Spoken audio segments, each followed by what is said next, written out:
बहनों, गुरुकुल हिंदी क्लासेज में आप सभी का स्वागत है। आज हम आपके लिए लेके आए हैं इंटरमीडिएट सामान्य हिंदी बहुविकल्पी प्रश्न हिंदी पद्य साहित्य से संबंधित। इसमें हमने 100 प्लस ऑब्जेक्टिव क्वेश्चन ले आए हैं और ये परीक्षा की दृष्टि से बहुत ही उपयोगी हैं। पूरी पुस्तक से मैंने संकलित किया है। सारे पद्य साहित्य से संबंधित ये बहुविकल्पी प्रश्न हैं और एक प्रश्न से चार प्रश्न आपके क्लियर होंगे।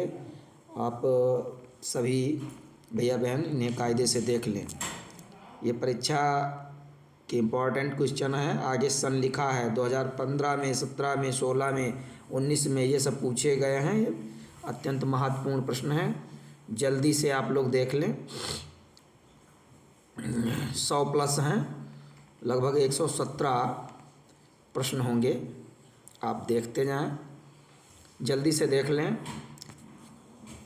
पहला प्रश्न है, पृथ्वीराज रासो के रचनाकार हैं। तो इसमें चार ऑप्शन है। इसमें राइट आंसर है पृथ्वीराज रासो जो है वो चंदर बरदाई जो कवि हैं, ये वीर गाथा काल के प्रमुख कवि हैं और चंदर बरदाई ने पृथ्वीराज रासो लिखा है जो हिंदी खड़ी बोली का ये प्रथम महाकाव्य माना जाता है। ठीक है, इसे ध्यान रखें। वैसे प्री प्रवास को भी है, लेकिन ये प्रारंभिक सबसे पहला हिंदी का महाकाव्य माना जाता है। ठीक है, और हिंदी खड़ी बोली गद्य का पहला महाकाव्य अयोध्या सिंह उपाध्याय हरिऔध के द्वारा लिखा गया जो है प्री प्रवास को मानते हैं। और ऐसे अगर आ जाए कि हिंदी का प्रारंभिक या पहला महाकाव्य कौन सा है, तो प्रारंभिक महाकाव्य में चंदर बरदाई कृत पृथ्वीराज रासो को भी कुछ लोग जो है महाकाव्य मानते हैं। ध्यान दें, नरपति नाल्य ने लिखा है। नरपति नाल्य ने लिखा है, तो नरपति नाल्य ने लिखा है बीसल देव रासो। इनकी रचना है बीसल देव रासो। खुमार रासो ये जो है ये दलपति विजय ने पदावली ये अन्य पदावली जो है ये कबीर की भी हैं। तो राइट आंसर है संदेश रासक सार गंधर, लेकिन आपका राइट आंसर हो जाएगा, बच्चे ध्यान देंगे, पहले में चंदर बरदाई। राइट आंसर है चंदर बरदाई। और फिर दूसरे में जो दूसरा है नरपति नाल्य, इसमें बीसल देव रासो राइट आंसर हो जाएगा। जल्दी जल्दी देख लें। फिर है तीसरा प्रश्न है, वीरगाथा काल के कवि हैं। तो वीरगाथा काल के चंदर बरदाई कवि हैं। इनका ग्रंथ जो है पृथ्वीराज रासो चंदर बरदाई, ये पृथ्वीराज चौहान के दरबारी कवि थे। युद्धों का सजीव सचित्र वर्णन करते थे, युद्धों में साथ में जाया करते थे। चौथा प्रश्न जल्दी देख लें क्योंकि समय अभाव है। समय अभाव के कारण पूरी बात कहनी है, समय कम है, वीडियो बड़ा बन जाता है, इसलिए ध्यान दें बच्चों। वीरगाथा काव्य की विशेषता है, जो वीरगाथा काव्य है उसकी विशेषता क्या है? तो वीरगाथा काव्य की विशेषता है युद्धों का सजीव सचित्र वर्णन करना, ये इसकी विशेषता है। राइट आंसर गा वाला हो जाएगा। फिर है आदिकाल का एक अन्य नाम है, तो इसका अन्य नाम है सिद्ध सामंत काल। आदिकाल को वीरगाथा काल भी कहते हैं और सिद्ध सामंतों का काल भी कहते हैं, चारण काल भी कहते हैं। ध्यान रखिए, इसको आदिकाल को वीरगाथा काल भी कहते हैं, वीरगाथा काल, ध्यान दें। और इसे सिद्ध सामंत काल भी कहते हैं। सभी भैया बहन ध्यान से देखते रहें, जल्दी जल्दी। काव्य साहित्य में कौन सा काल स्वर्ण काल कहलाता है?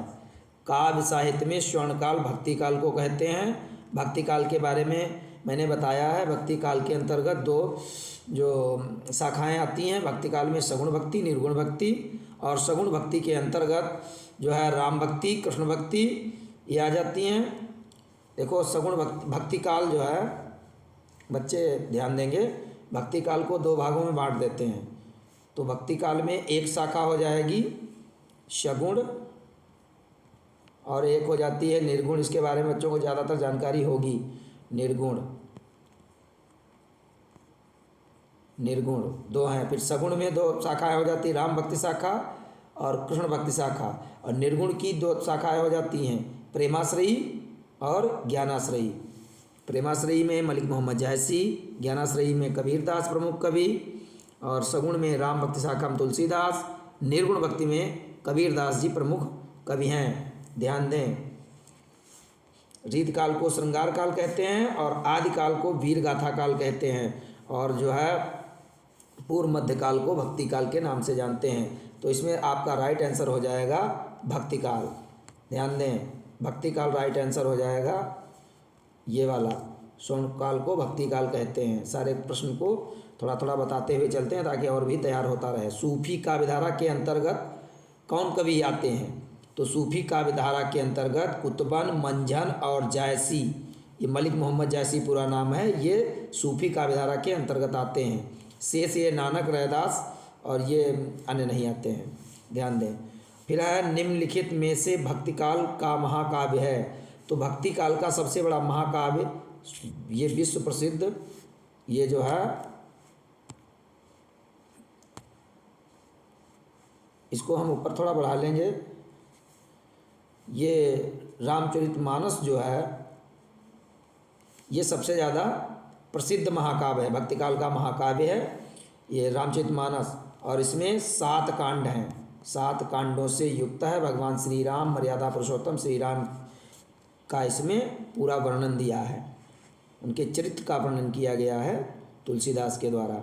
7 कांड में पहला बाल कांड है, और क्रम देख लें इसका। पहला है बाल कांड, दूसरा अयोध्या कांड, और तीसरा है अरण्य कांड, अरण्य कांड। फिर किष्किंधा कांड, किष्किंधा कांड। फिर सुंदर कांड। फिर लंका कांड, और फिर लंका कांड के बाद उत्तर कांड आता है। तो इस प्रकार से 7 कांडों से युक्त रामचरितमानस है। साकेत जो है ये मैथिली शरण गुप्त का महाकाव्य है। इसमें साकेत का मतलब अयोध्या होता है। इसमें भी राम के चरित्र का वर्णन किया गया है। और इसमें जो ये कामायनी है, कामायनी ये महाकाव्य है, जयशंकर प्रसाद जी हैं इसके, पृथ्वीराज रासो चंद्र बरदाई हैं। राइट आंसर इसमें इन सभी को बताने के साथ साथ आप समझ लें, राइट आंसर जो है इसमें, ये राइट आंसर आपका हो जाएगा रामचरितमानस। बाकी सारी बातें बता दी। अगले पेज पे जाएंगे तो 9 नंबर प्रश्न है, 9 नंबर पेज है जिसे आप देख लें। 9 नंबर पेज में पहला प्रश्न है, कथानक को हम देखेंगे। निम्नलिखित में से कौन सा कथन भक्ति काल से संबंधित है? 4 कथन हैं, चारों को हम नहीं पढ़ेंगे, सीधे राइट आंसर पे जाते हैं, आप अपने आप देख लें। जीवन का समन्वयवादी एवं मर्यादावादी दृष्टिकोण ही तुलसी की सबसे बड़ी देन है। ये भक्ति काल से संबंधित है, ठीक है, भक्ति काल के अंतर्गत आता है। फिर है अगला प्रश्न 10, रीतिकाल के रीति सिद्ध काव्यधारा के प्रतिनिधि रचनाकार हैं। तो रीतिकाल के रीति सिद्ध, ध्यान दें ये रीति सिद्ध लिखा है। और रीति सिद्ध हम कई बार बता चुके बच्चों को, बिहारी जी रीति सिद्ध हैं, बिहारी जी रीति सिद्ध हैं, ठीक है। और घनानंद ये जो हैं ये मुक्त हैं, घनानंद जी रीति मुक्त हैं, ये रीति मुक्त हैं घनानंद जी। भूषण जी रीतिबद्ध हैं, ठीक है। देव मतिराम ये रीतिबद्ध हैं, ठीक है। घनानंद, बोधा, आलम, अकबर, दुजदेव, ठाकुर, ये सभी रीति मुक्त के अंतर्गत आते हैं। भूषण रीतिबद्ध हैं, देव भूषण रीतिबद्ध हैं, ठीक है। बिहारी जी रीति सिद्ध हैं। तो इसमें राइट आंसर हो जाएगा। बच्चे ध्यान देंगे, मेन टॉपिक आपका है बिहारी जी रीति सिद्ध काव्यधारा के प्रतिनिधि कवि हैं। 11वां पूरा देख लें, सब कुछ बताना जरूरी है, अन्यथा बच्चे फिर गाइड से पढ़ लेंगे, कोई मतलब नहीं। सारे प्रश्न एक प्रश्न के साथ चार दिए हैं, चारों सही हो जाएंगे आपके, चारों के बारे में जानकारी हो गई। रीतकाल से संबंधित विशेषता है, रीतकाल की क्या विशेषता है? तो रीतकाल को श्रृंगार काल कहते हैं, और श्रृंगार काल का मतलब ही रति होता है, उसका स्थायी भाव श्रृंगार रस का। तो उसमें नारी के सौंदर्य और विलासिता का वर्णन किया गया। राइट आंसर ये हो जाएगा, नारी सौंदर्य और विलासितापूर्ण। तो इसमें और फिर है, इसमें ये हो गया सही। फिर है कृष्ण भक्ति काव्यधारा के अंतर्गत, ध्यान देंगे, ऊपर बढ़ा लें थोड़ा, बच्चे ध्यान देंगे, नारी सौंदर्य वाला ये सही है, विलासितापूर्ण चित्रण। फिर है, फिर इसको थोड़ा बैक करते हैं इसको, हाँ। तो इसमें नारी सौंदर्य विलासितापूर्ण चित्रण। फिर है 12 नंबर प्रश्न कि कृष्ण भक्ति काव्यधारा के अंतर्गत आते हैं। तो कृष्ण भक्ति काव्यधारा के अंतर्गत कौन कौन सी इसकी विशेषता है, कौन कौन चीज़ आती हैं? तो हमने बताया है अष्टछाप। अष्टछाप के जो 8 कवि हैं, जो जिसका मैंने सूत्र भी बताया था, शुक्र, शोक्री, उप, गोछीन, चतुर्भुज, गोछीन और फिर चतुर्भुज।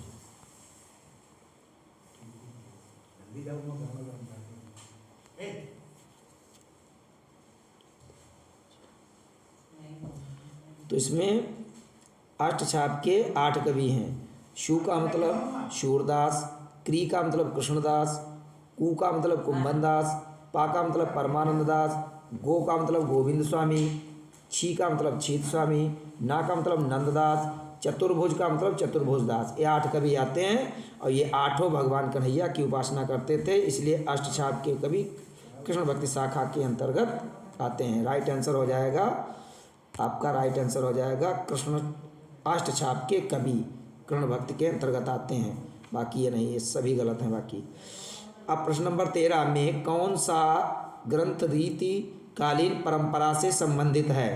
तो रीति परंपरा से संबंधित बिहारी जी रीत काल के सिरमौर कवि हैं, रीति सिद्धि, ये सही राइट आंसर हो जाएगा।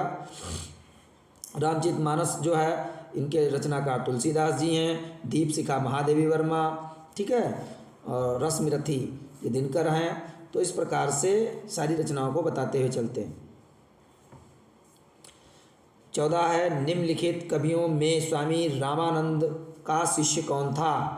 तो रामानंद के शिष्य कबीरदास जी थे, जैसा कि बच्चों ने कबीरदास के जीवन परिचय में पढ़ा भी होगा, ठीक है। रामानंद के शिष्य कबीरदास जी थे। 15 नंबर प्रश्न, निम्नलिखित कवियों में से वल्लभाचार्य का शिष्य कौन था? तो वल्लभाचार्य का शिष्य कौन था? बच्चे ध्यान देंगे, ऊपर बढ़ा लेंगे। तो वल्लभाचार्य का शिष्य, देखो लिखा है निम्नलिखित कवियों में वल्लभाचार्य का शिष्य कौन था? तो इसमें कृष्णदास जी हैं, जो हमने बताया था, शुक्र, कुप, सूरदास, क्री, कृष्णदास। ऊपर के जो 4 हैं, शुक्र, कुप, सूरदास, कृष्णदास और कुंभनदास और परमानंद दास, ये 4 जो हैं वल्लभाचार्य के शिष्य हैं। इसमें कृष्णदास का नाम आता है ऊपर 4, और 4 के नीचे जो हैं गोविंद स्वामी, छीत स्वामी, नंददास और चतुर्भुज दास, ठीक है। ये जो है विट्ठलनाथ के 4 नीचे वाले शिष्य थे, ऊपर वाले वल्लभाचार्य के, तो उसमें इनका नाम आ जाता है, इसलिए कृष्णदास राइट आंसर हो जाएगा। बच्चे ध्यान देंगे, तीव्रता से, बुद्धि को अपनी तीव्रता के साथ कैच करेंगे, जो भी बताया जा रहा है उसको दिमाग में बिठाएंगे। कठिन काव्य का प्रेत, मैंने कई बार बताया, कठिन काव्य का प्रेत जो है केशवदास को कहते हैं। ये विकल्प में कृष्णदास लिख गया था, गलत हो गया था, इसको मैंने पूरा विधिवत पूरा रिसर्च किया और ठीक किया है सारे प्रश्नों को जो गलत थे इसमें विकल्प, और एकदम पूरी तरीके से 100% पूरा पेपर सही से मैंने इसको पूरी किताब से अध्ययन करके और देख करके तैयार किया है। बच्चे ध्यान देंगे। निम्नलिखित, ये केशवदास राइट आंसर हो जाएगा। निम्नलिखित में से कौन सी कृति रीतकालीन है?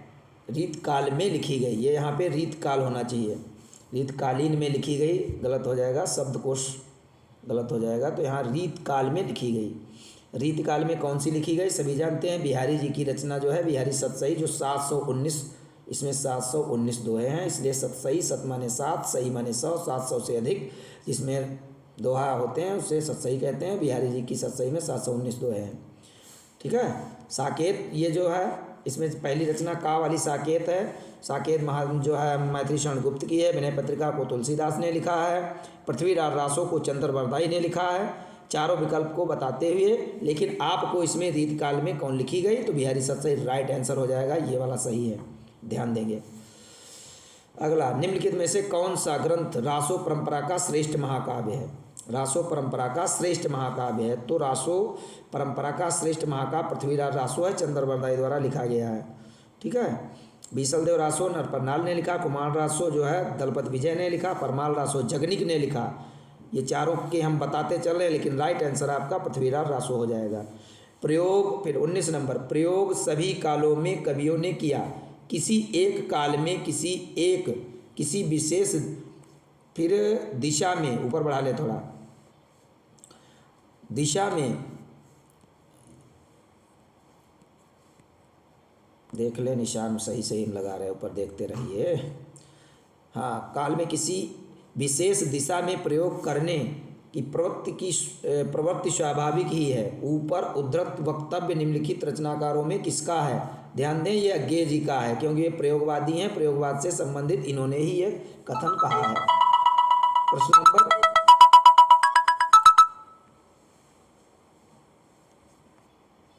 प्रश्न नंबर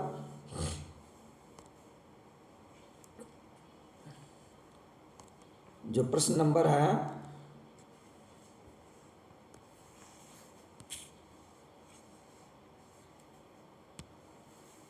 19 है, 19 हो गया है। अब बच्चे ध्यान देंगे। प्रश्न नंबर 20 में से कौन सा, निम्नलिखित में से कौन सा कथन रीतकाल से संबंधित है? तो ऊपर वाला हमने बता दिया था, ये अज्ञेय जी थे, ये पृथ्वीराज रासो, बिहारी, ये सही वाले हमने ऊपर लगवा दिए। अब इसमें है निम्नलिखित में से कौन सा कथन रीतकाल से संबंधित है? तो ये राइट आंसर हो जाएगा, इस काल में सामान्य रूप से श्रृंगार प्रधान लक्षण ग्रंथों की रचना हुई। ये राइट आंसर हो जाएगा इसका, ये आप समझ लें। रीतकाल का मतलब श्रृंगार काल, श्रृंगार प्रधान लक्षण ग्रंथों की रचना रीतकाल में हुई, उसी से ये वक्त जो है संबंधित है। बच्चे ध्यान देंगे। तो ये आपके 20 प्रश्न तैयार हो गए। आपके ये 20 प्रश्न तैयार हो गए और आपको अब 20 के बाद में 21 नंबर प्रश्न पे आपको जाना है। 21 में आपको देखना है प्यारे भैया बहनों, 21 नंबर प्रश्न जो है उसमें पहला 21 में प्रश्न में दिया है निम्नलिखित में, ध्यान दें, निम्नलिखित में कौन सी रचना भारतेंदु युग में लिखी गई? तो भारतेंदु युग में कौन सी लिखी गई? तो ये जो है भारतेंदु युग में लिखी जाने वाली प्रेम माधुरी है, जो ये भारतेंदु जी ने लिखी है। भारतेंदु की रचना प्रेम माधुरी है, इसमें लिखा है, भारतेंदु जी ने लिखा है। इसमें सुंदर प्रकृति का वर्णन किया गया है। बोले लगी कोयल, मयूर लगे नाचे फेर, देख के संयोगी जन ही हरसय लगे। प्रेम माधुरी में लिखा है। कूके लगी कोयलें कदम बन पे बैठ फेर, धोए धोए पात हिल हिल सरसय लगे। ये रचनाओं की पंक्तियां हैं, प्रेम माधुरी भारतेंदु जी की लिखी है। ध्यान देंगे बच्चे। फिर आगे जो है हमने सब में लिख दिया है, किसने कौन लिखा। कामायनी प्रसाद जी की है, जयशंकर प्रसाद जी की। फिर अगली निरूपमा निराला जी की है रचना। युगवाणी पंत जी की रचना है, सुमित्रानंदन पंत, जो प्रकृत के सुकुमार कवि हैं। चारों को बताते हुए, लेकिन राइट आंसर आपका है भारतेंदु युग में लिखी जाने वाली प्रेम माधुरी है। बच्चे पूरी तरीके से अलर्ट बैठे एकदम। जरा सी सुसुप्तावस्था अगर हुई तो गलत हो जाएगा, समझ नहीं पाओगे। थोड़ा जल्दी से बता रहे हैं। तो प्रेम माधुरी राइट आंसर है। भारतेंदु में युग में लिखी जाने वाली शेष एक भी भारतेंदु युग में नहीं लिखी गई हैं, लेकिन चारों के बारे में मैंने बता दिया। ठीक है। निम्नलिखित में वीरगाथा काल में लिखित कौन सी रचना है? अब वीरगाथा काल यानी आदिकाल को वीरगाथा काल कहते हैं। सिद्ध सामंतों का, चारणों का काल ये कहते हैं। सिद्ध सामंतों का काल किसने कहा? राहुल शंकरत्यायन ने कहा आदिकाल को, उसे वीरगाथा काल कहा गया क्योंकि इसमें वीर पुरुषों की गाथाओं का वर्णन किया गया। ध्यान देंगे बच्चे 22 नंबर में राइट आंसर पे तुरंत पहुँचे। संदेश राशक जो है ये अब्दुल रहमान ने लिखा है और ये 1000 से 1100 ईस्वी के मध्य लिखा गया। ये जो है वीरगाथा काल की रचना है। शेष रचनाएं वीरगाथा काल की नहीं है, लेकिन आप इनके बारे में थोड़ा थोड़ा जान लें। रसविलास ये देव और चिंतामणि मैंने लिख भी दिया है। ये देव और चिंतामणि दोनों लोगों की रचनाएं रसविलास पाई जाती हैं। चाहे देव या चिंतामणि किसी को लिख देना, दोनों लोगों ने रसविलास लिखा है अलग अलग। ललित ललाम मतिराम की रचना है। ठीक है। कवित्र रत्नाकर सेनापति की रचना है। सेनापति की कवित्र रत्नाकर रचना है।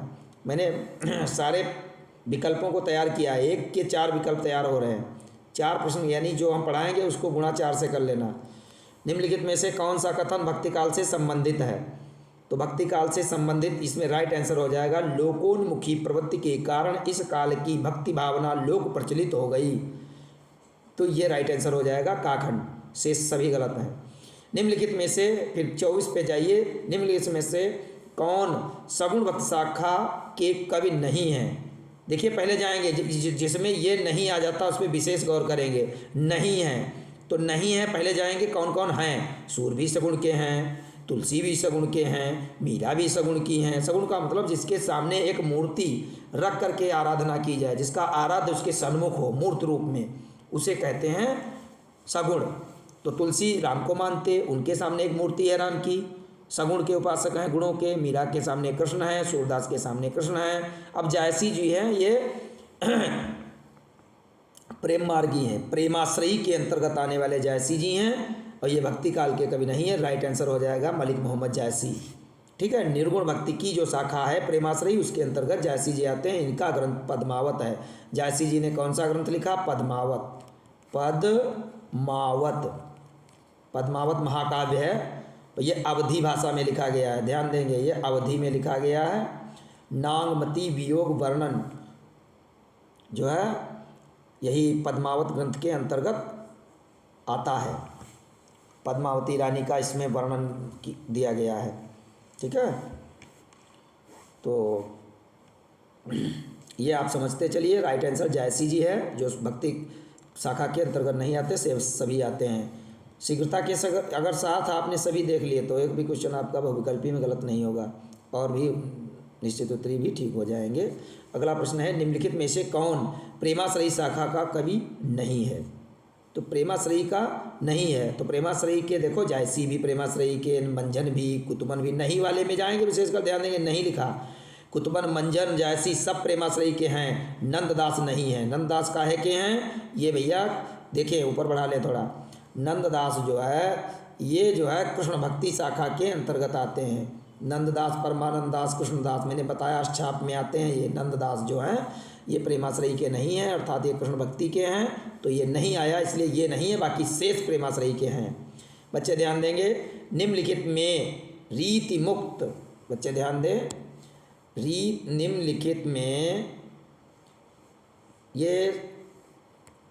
निम्नलिखित में कौन प्रेमाश्रयी शाखा के कवि नहीं है? तो इसमें नंददास जी नहीं है, कृष्ण भक्ति के हैं। निम्नलिखित में से रीति मुक्त कवि कौन है? तो रीति मुक्ति तो घरानंद, आलम, बोधा, ठाकुर, आलम आ गया। ये रीति मुक्त हो गए कवि हैं। शेष ये जितने भी ये जो देव हैं ये रीतिबद्ध हैं। मतिराम बद्ध हैं, पद्माकर ये भी रीतिबद्ध हैं। ये रीति मुक्त आलम है। आलम, देव, दुजदेव, ठाकुर, बोधा, आलम, घरानंद ये मुक्त रीति मुक्त के अंतर्गत आते हैं। तो आलम आ गया तो ये रीति मुक्त हैं। फिर 27 में निम्नलिखित में से छायावादोत्तर काल के कवि कौन है? छायावादोत्तर काल के तो ये शिवमंगल सिंह सुमन राइट आंसर हो जाएगा। इन्होंने मिट्टी की बारात लिखी है। 1974 ईस्वी में इन्हें साहित्य अकादमी पुरस्कार इस पर मिला था। ध्यान देंगे। भक्ति काल की 28 नंबर, भक्ति काल की रचनाओं में कौन से सबसे अधिक लोकप्रिय है? भक्ति काल की रचनाओं में सबसे ज़्यादा लोकप्रिय रामचरितमानस है, अवधी भाषा में लिखा गया है। इसमें भगवान श्री राम की कथा वर्णित है। अगला, निम्नलिखित में से कौन सा कथन छायावाद से संबंधित है? तो छायावाद से ये गा खंड इसमें राइट आंसर हो जाएगा। काव्य में मूलतः सौंदर्य एवं प्रेम भावना मुखरित हुई है। जहाँ पे छायावाद आ जाएगा तो उसमें जो है प्रेम और सौंदर्य का वर्णन किया गया है छायावाद में, ये राइट आंसर हो जाएगा। प्यारे भैया बहनों ध्यान देंगे, आप 30 नंबर पर, प्रश्न नंबर 30 पर पहुँच गए हैं। 30 पर देखें, 30 पर लिखा है निम्न में से किस कवि को बाल वर्णन का सर्वश्रेष्ठ माना जाता है? तो बाल वर्णन सूरदास ने किया। इन्होंने लिखा है कन्हैया के बारे में छोटे से लघु रूप का वर्णन किया है। ठीक है, भगवान कन्हैया के बारे में लिखा है, तो इनके बारे में पता होगा कि भगवान कन्हैया के छोटे रूप का इन्होंने वर्णन किया है। 31 में पहुँचे, निम्नलिखित में से प्रयोगवादी कवि कौन है? तो प्रयोगवादी के लिए अज्ञेय जी प्रसिद्ध हैं। अज्ञेय को जानिए, प्रयोगवाद के जनक हैं। ये जनक हैं, ये प्रयोगवाद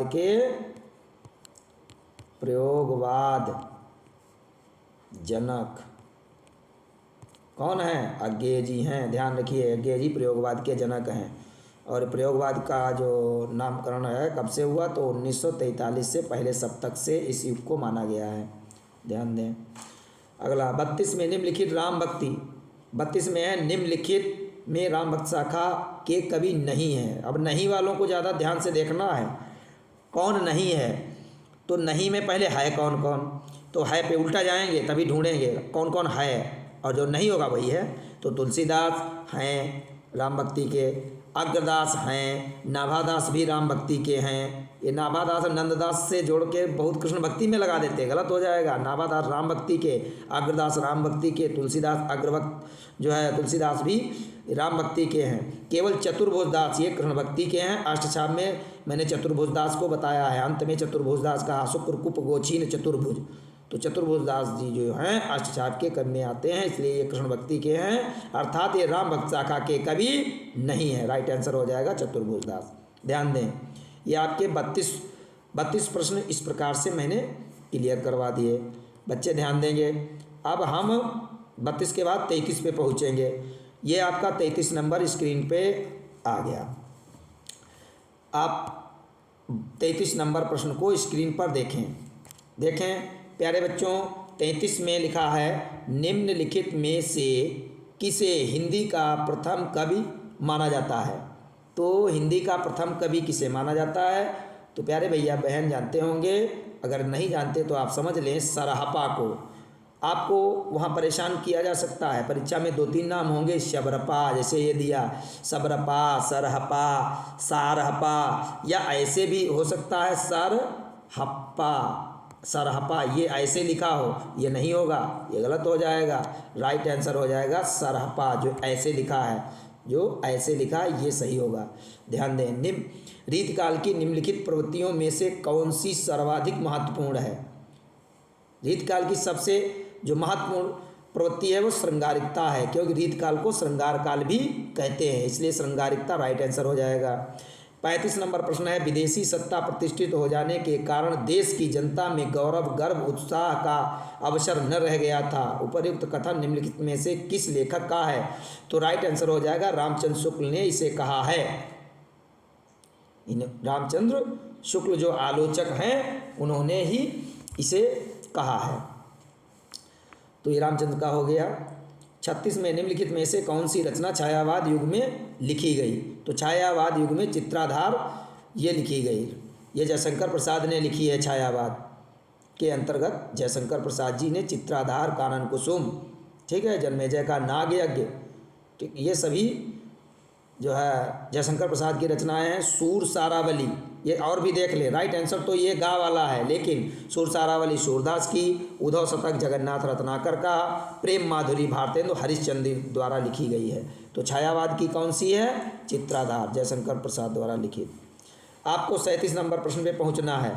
37 नंबर प्रश्न में मोहन राकेश रचनाकार हैं, तो राइट आंसर घा वाला हो जाएगा। ये शुक्लोत्तर युग के अर्थात इसमें नई कविता आती है। नई कविता हमने लिख भी दिया है, नई कविता के अंतर्गत आते हैं। नई कविता के अंतर्गत शुक्लोत्तर युग में ये रचनाकार हैं। मोहन राकेश। मैथिली शरण गुप्त 38 नंबर। मैथिली शरण गुप्त आधुनिक काल के किस युग से संबंधित है? तो मैथिली शरण गुप्त द्विवेदी युग के अंतर्गत आते हैं। राइट आंसर हो जाएगा द्विवेदी युग। तार सप्तक का प्रकाशन वर्ष बहुत सरल है, कई बार बता चुके हैं। 1943 तार सप्तक पहला सप्तक प्रकाशित हुआ। हम इसके बारे में बता चुके हैं। 8 साल फिर जोड़ दो, 8 जोड़ दो 43 में, फिर 51 में दूसरा, फिर 8 जोड़ दो 59 में तीसरा, फिर 20 वर्ष जोड़ दो 79 में चौथा सप्तक। 4 सप्तक प्रकाशित हुए। इसके बारे में मैंने पहले वाले वीडियो में भी बताया है, ध्यान देंगे। समयाभाव के कारण पूरी बात को मैं रोक रहा हूँ, नहीं तो इसके बारे में काफ़ी चर्चा हो जाती। ध्यान दें। हिंदी के प्रथम कवि सरापा किस वर्ग के कवि थे? तो हिंदी के प्रथम कवि जो सरापा थे वो सिद्ध साहित्य के कवि थे। सिद्ध साहित्य, ठीक है। नाथ साहित्य गोरखनाथ जी थे, ठीक है।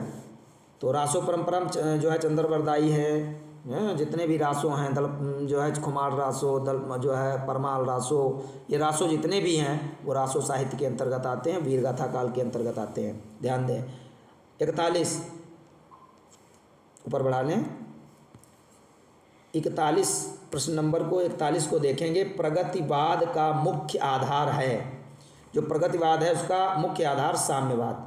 समानता की इसमें भावना देखी गई है, सबको समान माना गया है प्रगतिवाद के अंतर्गत। मार्क्सवादी विचारधारा इसमें देखने को मिलती है और इसमें साम्यवाद चाहते हैं। शोषक वर्ग और शोषक और शोषित दो वर्गों का इसमें जिक्र किया गया। इसमें साम्यवाद की स्थापना पर विशेष जोर दिया गया प्रगतिवाद के अंतर्गत। प्रगतिवाद छायावादोत्तर काल या शुक्लोत्तर या प्रसादोत्तर काल, ये 3 नाम हैं। प्रगतिवाद जो है शुक्लोत्तर युग को ही प्रगतिवाद के अंतर्गत रखा गया है। इसे चाहे शुक्लोत्तर युग कह लो, चाहे प्रसादोत्तर युग कह लो, चाहे छायावादोत्तर युग कह लो, और इन युगों को ही प्रगतिवाद के अंतर्गत माना जाता है। तो इसमें साम्यवाद की भावना देखने को मिलती है। प्रकृति के अगला 42 नंबर। प्रकृति के सुकुमार कवि कहे जाते हैं। ध्यान दें, ये इसमें राइट आंसर हो जाएगा, इस पे ध्यान देंगे। फिर ये 42 नंबर प्रश्न आप पढ़ रहे हैं। 42 नंबर प्रकृति का सुकुमार कवि सुमित्रानंदन पंत को कहते हैं। राइट आंसर हो जाएगा, ठीक है। प्रकृति का सुकुमार कवि कहते हैं पंत जी को। निराला को विद्रोही कवि के रूप में जानते हैं। जयशंकर प्रसाद जो इन्हीं के नाम से प्रसाद युग चला। जो छायावाद, ये छायावाद के बृहत्त्रयी के अंतर्गत आते हैं। पंत प्रसाद निराला। महादेवी वर्मा छायावादीन, आधुनिक मीरा कहते हैं इनको। विरह की अनन्य गायिका आधुनिक मीरा महादेवी वर्मा को कहा जाता। Right answer Pant. ध्यान दें, इसमें तो राइट आंसर यह है, बाकी सारे के बारे में बताते हुए चलते हैं, ध्यान रखेंगे बच्चे। द्विवेदी युग में लिखी गई कौन सी रचना है? तो द्विवेदी युग में प्रिय प्रवास अयोध्या सिंह उपाध्याय हरिऔध ने लिखी है, जो हिंदी खड़ी बोली का प्रथम महाकाव्य माना जाता है। ध्यान देंगे। निम्नलिखित में से कौन ज्ञानाश्रयी शाखा के कवि नहीं हैं? तो ज्ञानाश्रयी के नानक, दादू, मलुकदास ये सभी हैं। पहले नहीं पे नहीं वाले विशेष ध्यान देंगे। पहले हैं कौन कौन? तो नानक भी हैं, दादू भी हैं, मलुकदास भी हैं। कौन नहीं है? यानी केशवदास नहीं हैं। और जो नहीं है उसी पे जाएंगे। केशवदास किस काल के हैं? केशवदास को कठिन काव्य का प्रेत कहते हैं। ये रीत काल के कवि हैं। ये ज्ञानाश्रयी शाखा के नहीं हैं। Right answer Keshavdas. ध्यान देंगे। 45 निम्नलिखित में से पहचान कर लिखिए कौन सी प्रवृत्ति आदिकाल के काव्य में वर्णित साहित्य से संबंधित है। आदिकाल से जो आदिकालीन काव्य है उसमें वर्णित काव्य साहित्य से वर्णित संबंधित कौन सी बात प्रमुख है? तो आदिकाल जो वीरगाथा काल है उसमें ये विशेषता रहती है। ध्यान देंगे बच्चे। युद्धों का इसमें सजीव एवं सचित्र वर्णन किया गया है। युद्धों का सजीव एवं सचित्र वर्णन किया गया है। राइट आंसर वालों को दोबारा लगा रहे हैं बच्चे, देखते रहें, ठीक है। उसमें कोई प्रॉब्लम वाली बात नहीं है। युद्धों का सजीव सचित्र वर्णन किया गया। युद्धों में साथ में जाते थे कभी लोग, युद्धों का आंखों देखा हाल वर्णित करते थे। बढ़ा चढ़ा के रखो, ठीक है। चंद्रवरदाई ने पृथ्वीराज चौहान के युद्ध का वर्णन किया है पूरा। वीरता का बखान करते थे, खूब इनाम लेते थे, प्रशंसा करते थे, प्रशस्त ग्रंथ लिखे गए, ठीक है। तो ये आप आ जाएं। प्रयोगवाद की विशेषता है, तो विशेषत लिखा है, इसमें ता जोड़ लेंगे, विशेषता है, ठीक है, विशेषता है। तो नवीनता के प्रति आग्रह, प्रयोगवाद में नए नए प्रयोग करे गए और नए नए प्रयोग करने के कारण नवीन शब्दों को, शब्द समूहों को इसमें सम्मिलित किया गया, नई नई चीज़ों को इसमें लाया गया। 46 प्रश्न आपके इधर क्लियर हो गए, बच्चे ध्यान देंगे। 46 के बाद हम आपको ले चल रहे हैं 47 पर। तो 47 प्रश्न नंबर 47 को गौर करेंगे बच्चे। 47 जो है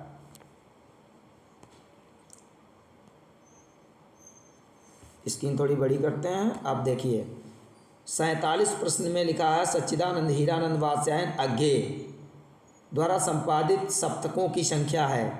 तो हमने पहले बता दिया अज्ञेय के 4 सप्तक हैं, संख्या कितनी है 4। कितने सप्तक इनके प्रकाशित हुए, ध्यान देंगे बच्चे, 4 सप्तक इनके प्रकाशित हुए। अज्ञेय जी के कितने सप्तक हैं, तो सच्चिदानंद हीरानंद वात्स्यायन जी के 4 सप्तक प्रकाशित हुए। कितने, 4। राइट आंसर हो जाएगा इसमें 4। फिर निम्नलिखित में से कौन सा ग्रंथ सगुण भक्तिधारा के क्षेत्र में, निम्नलिखित में से बच्चे ध्यान देंगे,